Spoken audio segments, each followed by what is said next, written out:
this is why we have Mound Cemetery. The mounds that you see here and behind you over here that extend back towards the office and out this way towards Kinsey Avenue, those are the Native American mounds. Mound Cemetery obviously named for them because the mound builders used them as a burial site.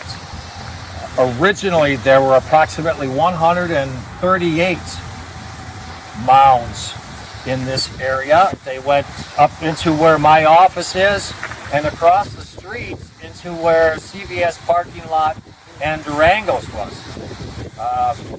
They also went across the street north here into the Catholic cemeteries.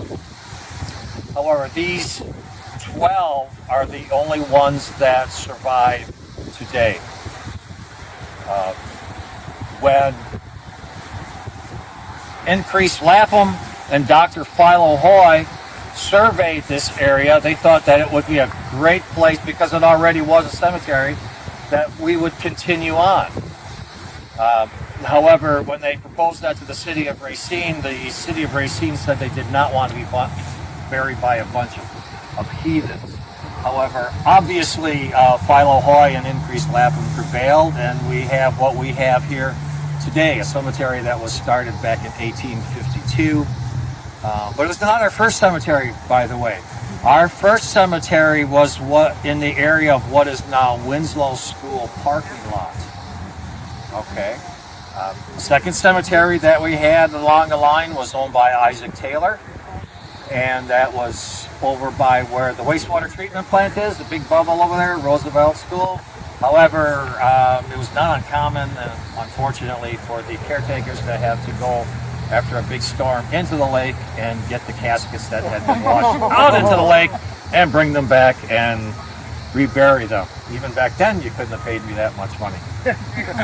So this has been a cemetery for an estimated 1,000 to 3,000 years old because of the Native Americans that are buried here. When the land was purchased from James Kinsey and Jacques Willamette and his Native American wife, it was purchased for about $650. Just this small area, there was about 16 acres that was purchased. It was purchased with the understanding that you would leave the mounds alone.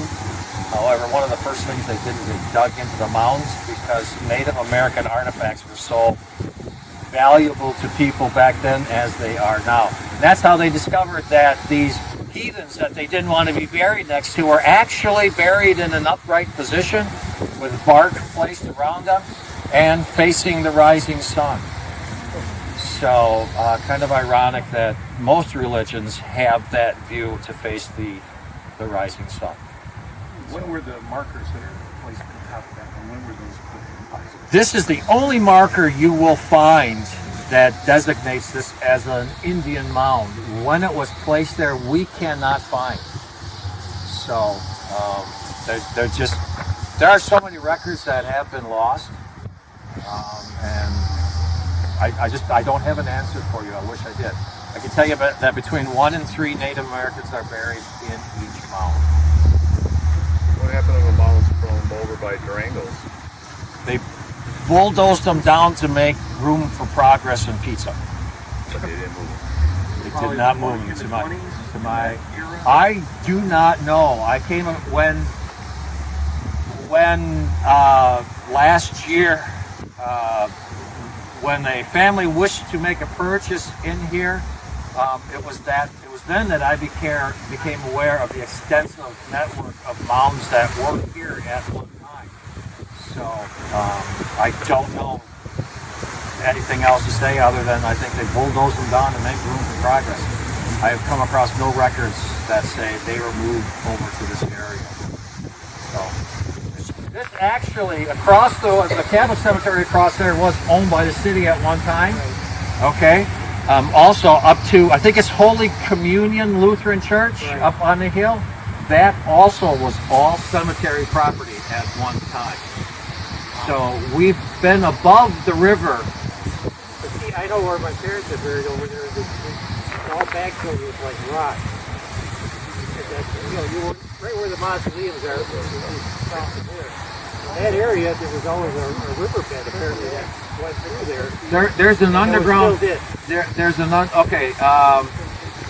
there's an underground stream that ran up one of the streets, and I'm from that side of town. I'm not from this side of town, so I can't remember the street name. But it was basically just an underground stream. The pond that you see that we met on is actually a freshwater pond. It bubbles up from the ground. And it is a spring. And it actually went out through the cemetery at one time, went down Linderman Avenue, and passed in front of the Pratt Farm. Okay. So as far as the river being there, that I can't attest to. I do know that there was a small tributary that ran through there at one time. And still, in fact, that area is still wet. The area below the mausoleum to the north, that area can't, I was told that can't be used because of the ground is unstable or too wet. Or it's very wet down there, so it's very hard to dig anything. But that ties into the Wilnet Springs area out back. Okay, where a lot of people just get their water from. So. All set?